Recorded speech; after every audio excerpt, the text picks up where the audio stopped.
하나님 말씀 보도록 하겠습니다. 에스라 3장 8절에서 13절 말씀 교독하도록 하겠습니다. 에스라. 예루살렘에 있는 하나님의 성전에 이른 지 2년 둘째 달에 스알디엘의 아들 수룹바벨과 요사닥의 아들 예수아와 다른 형제 제사장들과 레위 사람들과 무릇 사로잡혔다가 예루살렘에 돌아온 자들이 공사를 시작하고 20세 이상의 레위 사람들을 세워 여호와의 성전 공사를 감독하게 하매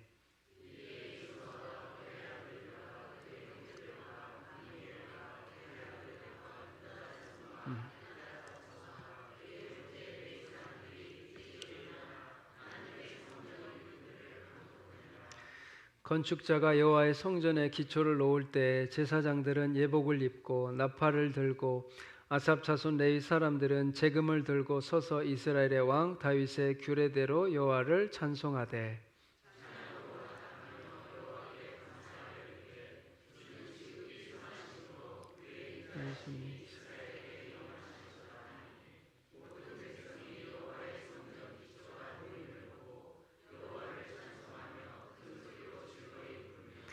제사장들과 레위 사람들과 나이 많은 족장들은 첫 성전을 보았으므로 이제 이 성전의 기초가 놓임을 보고 대성통곡하였으나 여러 사람은 기쁨으로 크게 함성을 지르니 백성이 크게 외치는 소리가 멀리 들리므로 즐거이 부르는 소리와 통곡하는 소리를 백성들이 분간하지 못하였더라.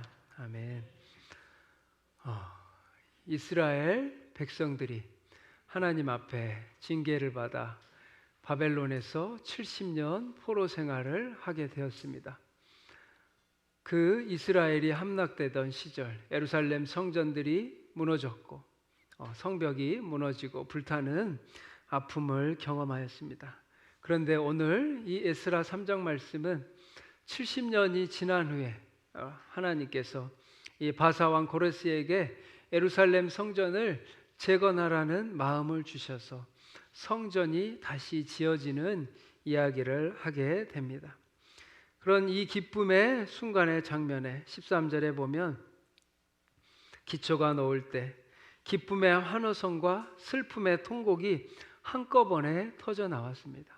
예루살렘 성전의 기초를 놓을 때 사람들이 도저히 분간하지 못할 정도로 기쁨의 함성과 슬픔의 송곡의 소리가 함께 들렸던 것입니다.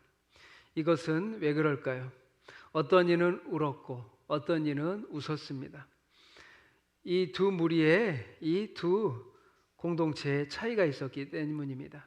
옛 성전의 영광을 기억하는 세대와 그것을 경험하지 못한 젊은 세대가 있었기 때문에 노인들은 이 예루살렘 성전의 기초, 무너진 영광의 기억을 떠올리며 슬퍼하였고 또 감격하였고, 그러나 젊은 세대의 이 기초는 새로운 희망의 출발입니다.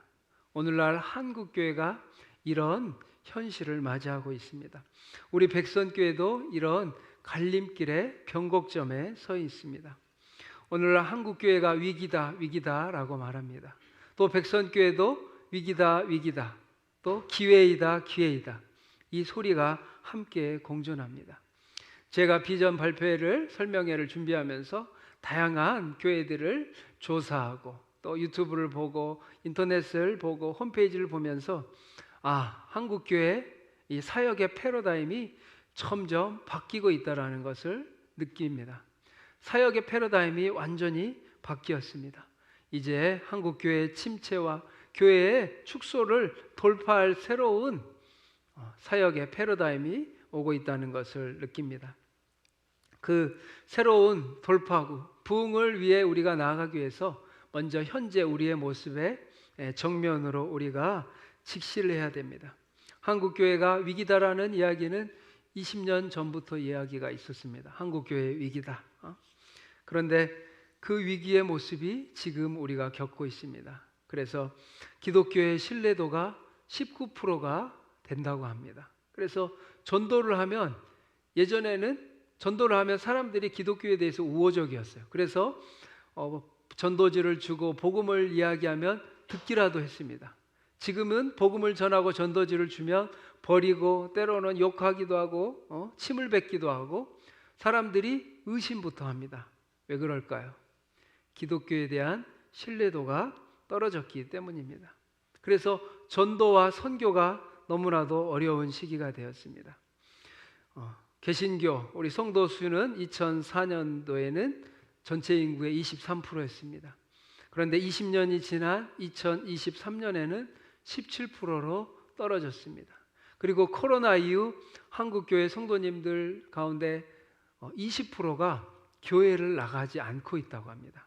가나안 성도, 그리고 또 쉬고 있는 성도가 많아졌습니다. 문제는 숫자가 줄어든 것도 있지만 더 중요한 것은 교회가 생명력을 잃어가고 있다는 거예요. 교회는 복음으로 죽은 영혼을 살리고 아파하는 영혼을 회복시키고 병든 성도들을 치유하는 교회가 생명력을 가지고 있어야 되는데 이 생명력을 잃어가고 있다는 거예요. 그래서 세상은 빠르게 변하는데 교회는 제자리에 있고 교회가 이 시대의 변화에 따라가지 못하고 있답니다. 교회의 본질과 핵심은 변하지 않지만 시대의 변화에 교회가 따라가지 못하고 있다. 이스라엘이 우상 숭배로 인해 성전을 잃어버린 것처럼 본질을 놓쳐버린 교회는 그 생명력과 영향력을 잃어가고 있습니다. 한국교회 빛과 소금의 역할을 했던 한국교회가 이제는 세상으로부터 따돌림을 당하고 짓밟히는 현실이 되었습니다. 하나님의 교회, 본문에 나오는 성전은 하나님 앞에 거룩하게 구별된 성도들이 나와 예배하는 장소입니다. 건물을 가리키기도 하고 성전 또 지금의 교회는 하나님을 믿는 백성들, 믿음의 성도들이 거룩한 자녀들이 구별되어서 하나님 앞에 구별된 예배의 공동체를 교회라고 말합니다. 가장 큰 한국교회의 위기는 다음 세대가 무너졌다라는 겁니다. 젊은이들의 비명과 아우성의 소리를 우리가 들어야 합니다. 자살률 OECD 가운데 1위이고 청년 실업과 극심한 경쟁, 우울증과 정신질환의 급격한 확산, 또 취직과 결혼, 출산을 포기하고 살아남기 위해 버티고 있는 우리 다음 세대 청소년들과 청년들 3040 세대들의 소리를 우리가 들어야 합니다. 오늘 본문은 에스라 시대 포로 시대를 돌아와 다시 하나님의 성전을 재건을 하는 이야기의 시작입니다. 오늘날 청년들은 신앙의 뿌리를 잃어버린 포로 세대예요. 단순히 물리적인 감옥에 갇힌 포로가 아니라 정체성의 상실, 우리 지금의 청소년들 자녀들이 영적인 포로 상태로 하나님의 자녀라는 정체성과 하나님 앞에 구별된 백성이라는 정체성을 잃어버린 포로의 시대를 살고 있다는 겁니다. 그래서 우리 오늘날 많은 한국교회가 문제이고 또 우리 백선교회도 현실을 직시해야 됩니다. 우리 청소년부 지금 대략 많을 때는 한 9명 정도 나오고 있습니다. 그리고 청년들은 많을 때는 7명, 8명 정도 나오고 있어요. 그런데 많아요, 적어요? 제가 묻지 않겠습니다. 더 충격적인 건 우리 한국교회 이제는 거의 70%가 다음 세대 교회학교가 없어요. 우리 백선교회는 그나마 유아부, 아동부, 중고등부, 청년부가 있기라도 하지만 주변에 70%의 교회가 교회학교가 없습니다. 다음 세대의 위기가 너무 심각해요. 이 현실을 이제는 우리가 외면할 수 없어요. 우리가 현실에 직시함으로 하나님 앞에 기도하고 돌파할 때 우리 한국교회와 우리 백선교회 교회학교가 더 살아날 줄 믿습니다. 아멘. 우리가 직시해야 돼요. 그러면서 무너진 성전 앞에 예배가 무너지고 전도가 무너지고 기도가 무너지고 선교가 무너지고 또 양육과 교육이 무너진 교회들, 이 모습이 건물이 무너진 것도 정말 가슴 아프지만 심각한 아픔을 말하고 있습니다. 오늘 말씀 보면서 우리 새한글 성경으로 한번 10절, 11절 말씀 같이 봉독하겠습니다. 시작. 여호와의 성전을 짓는 사람들의 터를 다질 때였다. 제사장들은 옷을 갖춰 입고 트럼펫을 들고 서 있었고 레위 사람들인 아삽 사람들은 심벌주를 들고 서 있었다. 그들은 이스라엘 임금 다윗의 지침에 따라 여호와를 찬양했다. 그들이 노래를 주고받으며 여호와께 찬양하고 감사드렸다. 여호와는 좋은 분이십니다. 영원합니다. 이스라엘 위에 여호와의 한결같은 사랑이 여호와의 집터가 다져지는 것을 보고 온 백성이 환호성을 내지르며 여호와를 찬양했습니다. 70년 만에 무너진 예루살렘 성전을 다시 건축하기 시작합니다. 이 놀라운 감격의 순간입니다. 역사적으로도 1945년 독일 드레스덴에 프라우엔 교회가 있습니다. 이 교회는 연합군의 폭격으로 교회가 완전히 무너졌습니다. 전쟁이 끝난 뒤 우리 동독 이 공산 정권은 그 잔해를 그대로 두었습니다. 전쟁의 이 참상을 기억시키는 기념물로 그냥 두었습니다. 그러나 통일 이후 독일 시민들은 사방에 흩어진 돌 조각 하나하나에 번호를 매기기 시작했습니다. 수십 년에 걸쳐 전 세계 43개국의 후원을 받아 2005년도에 마침내 원형에 가까운 교회를 복원했습니다. 사진. 이 교회의 복원의 핵심은 외부의 후원이 아니었습니다. 바로 무너진 돌을 버리지 않고 다시 사용한 것, 즉 기억을 살려 미래를 세운 것입니다. 이 프라우엔 교회를 보면 앞에는 무너진 45년도의 건물의 잔해, 교회의 잔해가 남아있고 뒤에가 그 기억을 되살려서 무너진 돌을 버리지 않고 하나하나 다시 기억하여 교회를 재건한 것입니다. 오늘날 우리 백선교회도 마찬가지입니다. 우리가 무너진 흔적을 버리는 것이 아니라 그 흔적 안에서 새로운 토대를 세워 나가야 합니다. 오늘 말씀처럼 10절, 11절에 성전 건축을 하기 위해서 제사장들은 예복을 입고 나팔을 들고 아삽 자손 레위 사람들은 재금을 들고 다윗의 규례대로 여호와를 찬송했다고 합니다. 하나님의 말씀대로 하나님의 율법대로 예배를 하고 찬송을 드렸다고 이야기합니다. 그러면서 예수라는 성전 건축의 재건의 원리를 말합니다. 먼저 예배를 회복하였습니다.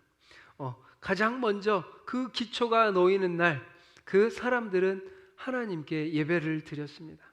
회복의 출발은 예배였습니다.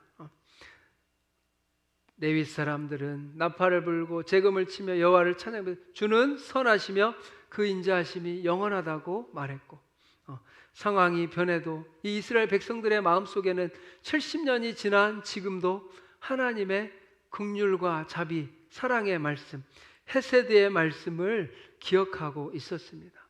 그 말씀이 있었기에 그 조상 포로 시대 바벨론 그 시대 속에서도 할아버지, 할머니 또 부모님과 함께 예배를 드렸던 그 기억이 있기 때문에 손자 세대가 와서 예루살렘에서 성전을 짓고 예배를 드리는 이야기를 하고 있습니다. 그리고 다음 세대가 일어났습니다. 8절을 한번 성경 같이 읽겠습니다. 8절 시작. 예루살렘에 있는 하나님의 성전에 이른 지 2년 둘째 달에 스알델의 아들 수르바벨과 요사닥의 아들 예수아와 다른 형제 제사장들과 레위 사람들과 무릇 사로잡혔다가 예루살렘 공사를 시작하고 20세 이상의 레위 사람들을 세워 여호와의 성전 공사를 감독하게 하매. 특별히 스룹바벨은 정치 지도자, 예수아는 종교 지도자, 그리고 제사장들과 레위 사람들, 여기에 20세 이상의 레위 사람들이 함께 세워졌습니다. 성전 재건에 젊은 세대가 중심에 세워진 겁니다. 재건 이 작업은 기성세대뿐만 아니라 다음 세대를 현장에 세우는 것이 재건의 원리였어요. 20세는 지금으로 말하면 사역을 처음 하는 전도사님들과 같은 거예요. 사역에 경험이 없고 사역에 자세한 걸 알지 못하지만 20세 처음 시작하는 젊은 세대를 세웠다는 겁니다. 그러면서 다음 세대를 현장에 세우는 것이 이 교회의 부흥의 재건의 원리입니다. 오늘날 한국 교회가 어렵습니다. 그런데 80%의 교회는 쇠퇴하고 있어요. 그런데 이 위기 속에서도, 어려운 환경 속에서도 20% 교회는 성장하고 있습니다.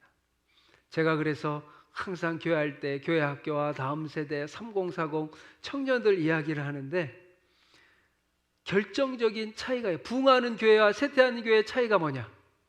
쇠퇴하는 교회는 3040 세대가 거의 없습니다. 또 지금의 3040 세대는 이전보다 더 똑똑해서 교회를 골라서 가요. 아무 교회나 가는 게 아니에요. 예배도 드려보고 유튜브도 들어보고 설교도 들어보고 다 보는데 또 교회 학교를 봅니다. 왜냐? 자녀들이 있기 때문에. 그러면서 이 3040 세대가 오는 교회는 부흥을 합니다.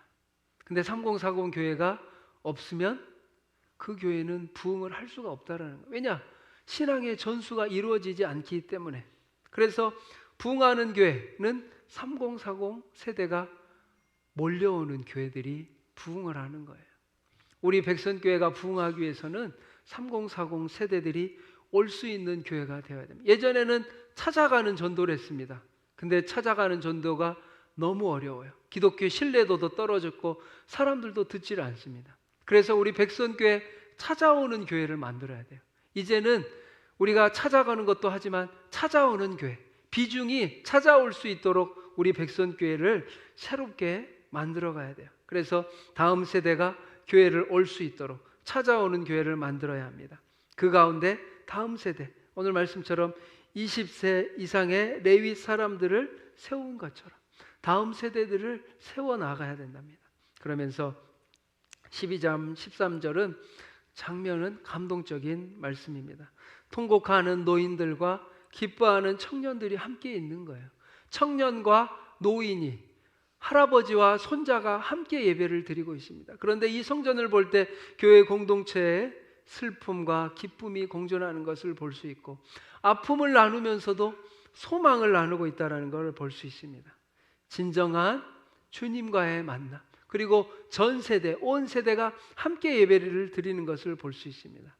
이처럼 교회는, 부흥하는 교회는 서로의 눈물을 아는 공동체, 서로의 아픔을 품으며 주님은 선하십니다, 주님은 긍휼과 자비가 많으신 하나님이다라고 헤세드의 하나님을, 신앙을 고백할 수 있는 교회입니다. 그래서 우리 백선교회가 세상의 희망이 되는 교회, 세상에 희망을 줄 수 있는 교회가 되기를 바랍니다.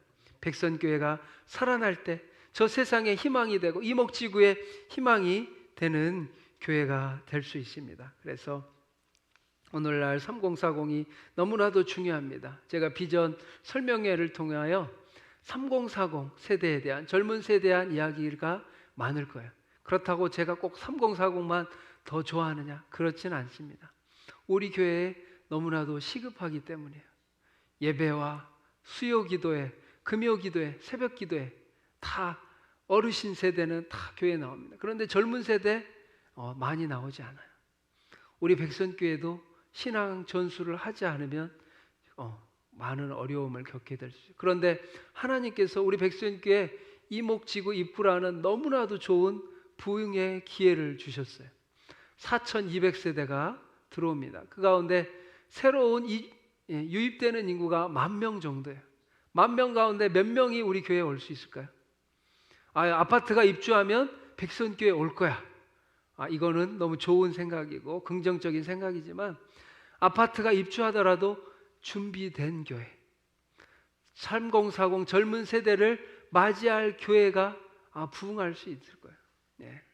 어느 세대가 입주하고 10,000명의 입주자들이 있을 때 몇 명이나 우리 교회가 우리 교회로 올 수 있을지 우리가 준비를 해야 된다는 겁니다. 이와 관련해서 쇠퇴하는 교회, 부흥하는 교회, 우리 지용근 대표의 안수 집사님인데 이 영상 잠깐 보도록 하겠습니다. 뭐 압도적으로 교회가 잘 되고요. 소그룹 안 되는 교회는 그냥 쇠퇴하는 이런. 되겠죠. 비전이 있고 우리가 개혁을 하고 변화의 흐름에 맞춰가고 또 우리가 기도하고 우리가 준비할 때 우리 백선교회는 부흥하는 교회가 될 줄 믿습니다. 제가 설명을 위해 준비하면서 하나님이 주신 저에게 사역의 비전이 있습니다. 마음이 있습니다. 우리 백선교회 비전이 되겠죠. 이 마음들. 첫째는 하나님의 복음으로 생명을 살리는 교회. 하나님의 마음으로 생명을 살리는 교회. 두 번째는 믿음으로 다음 세대를 세우는 교회. 믿음으로 우리 자녀들이 주님 앞에 나오는 교회. 세 번째는 예수 그리스도의 제자로 이 땅에서 우리가 살아가면서 세상에 희망을 주는 교회. 우리 하나님이 주신 소망과 희망을 세상에 우리가 제시할 수 있는 교회가 되길 원합니다. 네 번째는 땅끝까지 복음을 증거하는 선교적 교회가 되길 원해요. 우리 백선교회의 비전이자 하나님이 주시는 저에게 주신 비전입니다. 우리 백선교회가 수많은 영혼을 살리는 교회가 되길 바랍니다. 또 다음 세대를 세우는 교회, 예수 그리스도의 제자로 이 땅에서 살아가면서 세상에는 희망이 없어요. 사람들이 허무해야 합니다. 쾌락에 허우성되고 있습니다. 진정한 하나님의 꿈과 비전이 없다라는 거예요. 그런 꿈과 비전을 우리 백선교회를 통해 저 세상에 이목지구에 제시할 수 있는 교회, 그것들을 보여줄 수 있는 교회가 되기를 바랍니다. 그래서 우리가 하나님 앞에 백선교회가 나아갈 길 어떻게 나아가냐? 우리의 먼저 예배와 기도와 교육과 또 봉사와 교제, 이 교회의 5가지 기능이 회복되고 예배가 회복돼야 돼요. 우리가 기도가 더 살아나야 되고 우리가 주님 안에서 하나가 되고 청소년과 청년 사역에 투자를 해야 됩니다. 우리 다음 세대에 관심이 많다. 이런 교회들이 오늘날 부흥돼요. 3040 세대들이 올 때 교회를 선정할 때 기준이 있어요. 교회 학교에 얼마나 많은 관심을 가지고 있느냐. 근데 말로는 이제 안 통해요. 우리 교회가 백선교회가 다음 세대에 엄청난 관심과 사랑이 있다는 것을 보여줘야 돼요. 그게 공간입니다. 우리 교회의 건물의 모습에 우리가 이제 리모델링에 관한 이야기도 제가 나눌 텐데 우리 교회에 딱 왔을 때 백선교회를 보니까 교회 학교에 관심이 많다. 리모델링 가운데 이 모든 철학이 관심이 다 묻어 나와야 된다는 거예요. 그러면서 전도하고 지역사회를 섬기는 우리 성도님들은 이렇게 생각할 거예요. 주일날만 교회를 오면 되지. 우리 백선교회는 앞으로 주중에도 성도님들과 믿지 않는 동네 주민들이 정말 함께 어우러지는 하나님의 그런 교회가 될 거예요. 주중에도 많은 사람들이 이용할 수 있는 교회가 될 거예요. 저도 가능하다면 우리 교회가 키즈 카페도 만들고 또 카페도 만들어서 꼭 성도만 이용하는 것이 아니라 저 이목지구의 동네 사람들이 누구나 와서 편히 사용할 수 있는 교회. 우리가 주일만 교회에 오지 이 생각이 아닙니다. 이제 주 7일 내내 백선교회를 찾는 하나님의 영혼들과 아직 예수님을 알지 못하는 사람들이 함께 어우러지는 공간이 되어야 된다는 거예요. 그래서 찾아오는 교회, 그리고 머물 수 있는 거예요. 주중에도 머물 수 있는 교회로 우리가 나아갈 것입니다. 그래서 이목지구 입주라는 하나님의 특별한 선물을 주셨어요. 축복이자 천국 잔치의 문이 열립니다. 그런데 우리 백선교회가 준비를 해야 돼요. 그냥 오는 게 아닙니다. 그래서 우리 백선교회가 이 환대의 공동체로 나아가야 됩니다. 새가족들이 동네 주민들이 딱 왔는데 백선교회가 너무 따뜻하게 환대해 주는 모습들. 우리 예수님은 수많은 영혼들을 환대해 주셨습니다. 낯선 자를 사랑하셨다라는 거예요. 히브리서 13장 말씀에 나그네 대접하기를 잊지 말라. 이로써 부지 중에 천사들을 대접한 이들이 있었다고 말합니다. 예수님은 또 사역 전체가 이 환대의 연속이었어요. 세리와 죄인의 친구가 되어주셨고 사마리아 여인과 대화를 하셨고 어린아이들을 마음에 품으셨고 삭개의 집에 들어가셨습니다. 예수님의 환대는 먼저 품어주셨다는 거예요. 우리 백선교회가 환대의 공동체가 돼요. 새가족이 딱 왔는데 정말 다양한 교회를 가보면 딱 첫 이미지와 느낌이 있습니다. 쌀쌀한 교회, 차가운 교회, 환영하지 않는 교회 있습니다. 그런 교회가 있어요, 진짜. 그리고 정말 따뜻하게 두 팔 벌려서 환대하는 교회가 있어요. 너무나도 좋다. 그러면 예수님은 이 환대 먼저 품어주셨습니다. 상대방이 자격을 갖추기 전에 먼저 다가갔어요. 우리 너무나도 중요한 말이 있습니다. 우리 미로슬라브 볼프라는 신학자가 말했습니다. 환대. 우리 한번 생각해 보세요. 우리 백선교회는 환대의 공동체인가?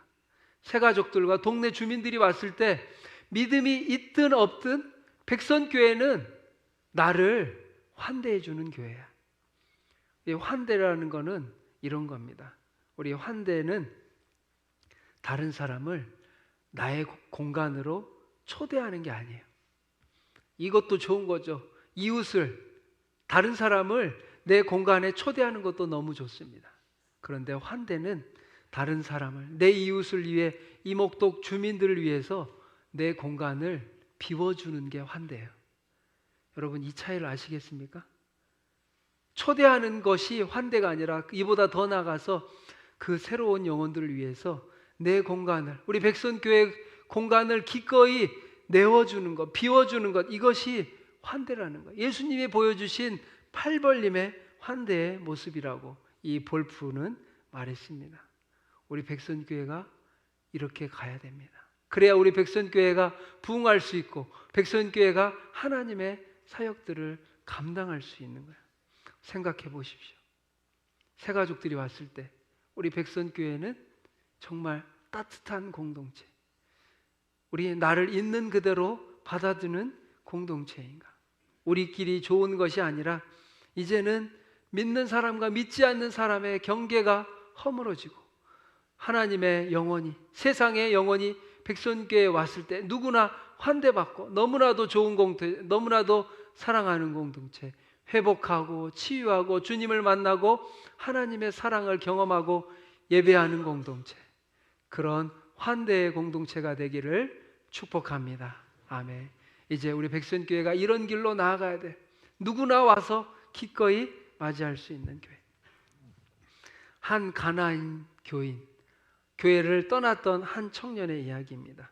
우리 교회도 이랬으면 좋겠습니다. 30대 직장인 김 누구누구 씨는 10년째 교회를 떠났습니다. 어느 날 지인의 손에 이끌려 교회 구역 모임에 참석했습니다. 목사님도 성도님들도 이 청년의 과거를 묻지 않았습니다.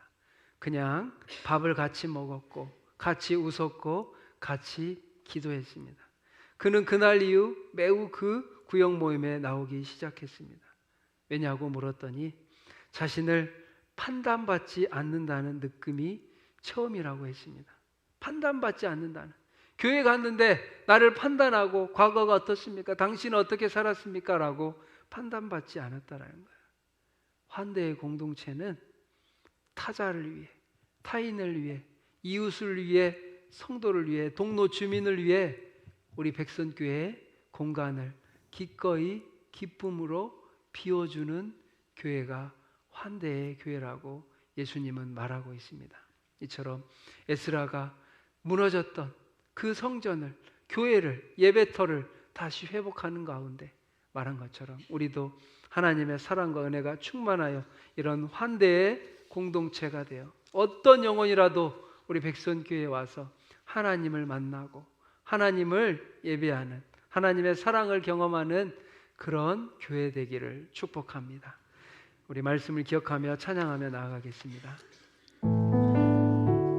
하나님, 우리 백선교회가 다시 세워지길 원합니다. 이제 부흥으로 다시 세워지길 원합니다. 이목지구에 입주를 앞두고 있는 천국잔치를 준비하는 교회로서 하나님, 다음 세대와 또 3049 청소년, 청년들 그리고 어르신 성도님들 모두 하나님께 울고 웃으며 함께 진정으로 예배하는 회복되는 교회, 부흥하는 교회 되게 해달라고 우리 시간 찬양하겠습니다. 화려하지 않아도 사랑과 은혜가 많으신 하나님 아버지, 오늘 에스라 3장의 말씀을 통해 우리에게 아버지 성전의 회복을 말씀하여 주시니 감사합니다.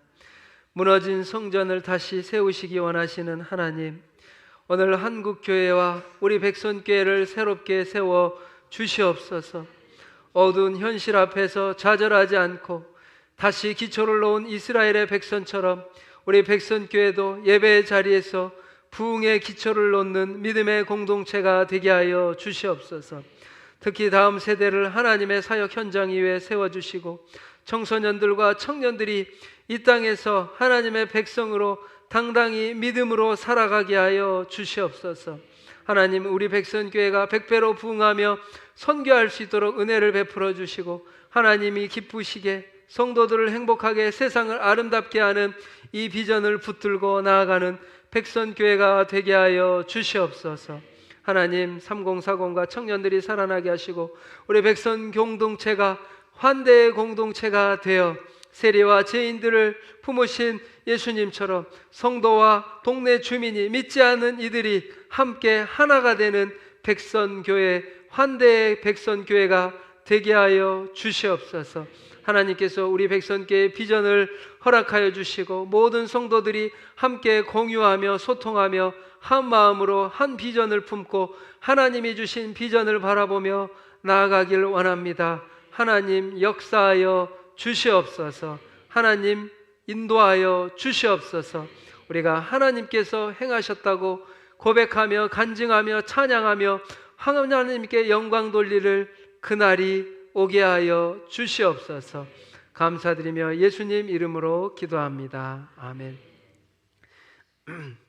지금은 우리 주 예수 그리스도의 은혜와 하나님의 사랑하심과 성령님의 감화감동 교통하심이 무너진 한국교회와 무너진 백선교회를 다시 세우기로 결단하며 헌신하기로 다짐하는 사랑하는 백선교회 성도님들과 교회학교와 다음 세대 3040 청년들 머리 위에, 그리고 무너진 한국교회와 하나님의 선교를 위해 헌신하는 선교사님들과 전도자들 머리 위에 영원토록 함께하기를 간절히 축원하옵나이다. 아멘.